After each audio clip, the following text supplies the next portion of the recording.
की राज ठाकरेंनी पहिल्यांदा नरेंद्र मोदींना पाठिंबा दिला, मग त्यांच्या ते विरोधात बोलायला लागले आणि मग परत त्यांनी सपोर्ट केला. का केला? कारण त्यांच्या मागे ईडी लावली, माझ्या मागे ईडी लावली. मला ती पण कहाणी आज तुम्हाला तुमच्या समोर आणि ह्या चॅनलच्या द्वारे महाराष्ट्रासमोर मला समोर सांगायचीच आहे. मी जे आता तुम्हाला जे सांगणार आहे, इथे समोर महाराजांचा पुतळा आहे.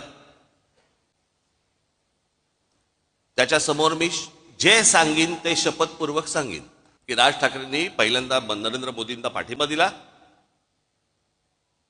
मग त्यांच्या ते विरोधात बोलायला लागले आणि मग परत त्यांनी सपोर्ट केला. का केला? कारण त्यांच्या मागे ईडी लावली, माझ्या मागे ईडी लावली.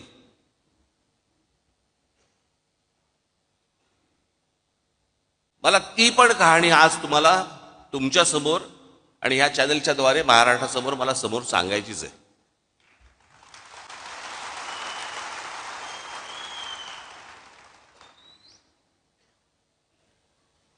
मी जे आता तुम्हाला जे सांगणार आहे,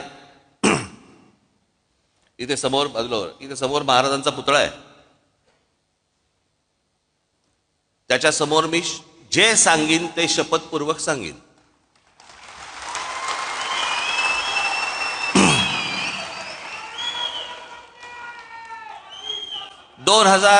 साधारणपणे आता 2005 ची वगैरे गोष्ट असेल. मी ज्या शिवाजी पार्क मैदानामध्ये, शिवाजी पार्कमध्ये जिथे मी लहानाचा मोठा झालो, तिथे आम्ही लहानपणापासून ती कोइंदूर मिल पाहत होतो. काही नाही, येता जाता ती डोळ्यासमोर यायची. एके दिवशी, ही 2005 ची गोष्ट, वर्तमानपत्रामध्ये मी बातमी वाचली. तोपर्यंत आम्ही आमचा व्यवसाय सुरू केला होता. आता व्यवसाय करणं हा तर काही पाप होऊ शकत नाही ना. अनेकांना व्यवसाय दाखवता पण येत नाहीत, तरी सगळ्या गोष्टी सुरू असतात त्यांच्या. एक व्यवसाय सुरू केला. वर्तमानपत्र सकाळी वाचत असताना वर्तमानपत्रामध्ये एक बातमी दिसली मला. एनटीएससीच्या सगळ्या मिल्स, एनटीएससीच्या, केंद्र सरकार, सुप्रीम कोर्टाने निर्णय दिलाय की या एनटीएससीच्या मिल्स काढा आणि जे काही कामगारांचे इतक्या वर्षांचे पगार होते ते देऊन टाका. आपली बातमी वाचत होतो. बातम्या वाचता वाचता त्या सगळ्या मेलमध्ये एक कोइंदूर मिल होती. म्हणून मी आमचे जे पार्टनर होते त्यांना मी फोन केला. म्हटलं, अरे असं असं समोर काहीतरी येते कोइंदूर मिलचं.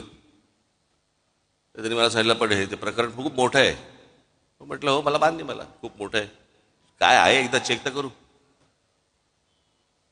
म्हणून आमचे एक दुसरे सहकारी होते, त्यांना मी फोन केला, त्यांना बोलून घेतलं. म्हटलं, जरा बसून बघा काय होतंय. मग त्यांनी सगळी आकडेवारी केली वगैरे वगैरे. ते बोलले, आपण टेंडर भरून टाकू. पण त्यांनी ते सगळं गणित बिणित केलं, टेंडर भरून टाकलं. एके दिवशी त्या माझ्या सहकार्याचा, माझे पार्टनर होते, त्यांचा घाबरत फोन आला सकाळी. म्हणाले, काय? म्हटलं, काय रे, काय झालं एवढं, काय घाबर? नाही, ते टेंडर लागलं. म्हटलं, मग घाबरतो कशाला? नाही, ते काहीतरी काय 400-500 कोटीचं काहीतरी ते टेंडर होतं, काहीतरी त्याचं. आणायचे कुठून? थोडक्यात माझी जरा थोडीशी जमीन पायाखालची सरकली होती. आता म्हटलं, काय करायचं, दाखवायला तर नको.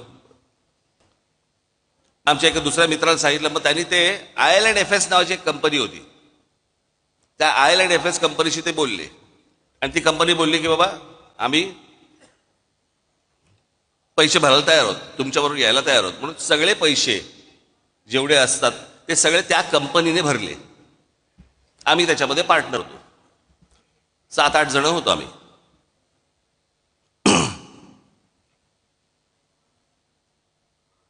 झालं सगळं सुरू. परत त्याला ब्रेक आला. परत ती केस काहीतरी कोर्टामध्ये गेली आणि सगळ्या परत मिल त्या अडकल्या. परत त्याच्यामधनं 1 वर्ष 1.5 वर्ष गेलं आणि मग त्याच्यानंतर ते सगळं परत 1.5 वर्षांचं सुरू झालं.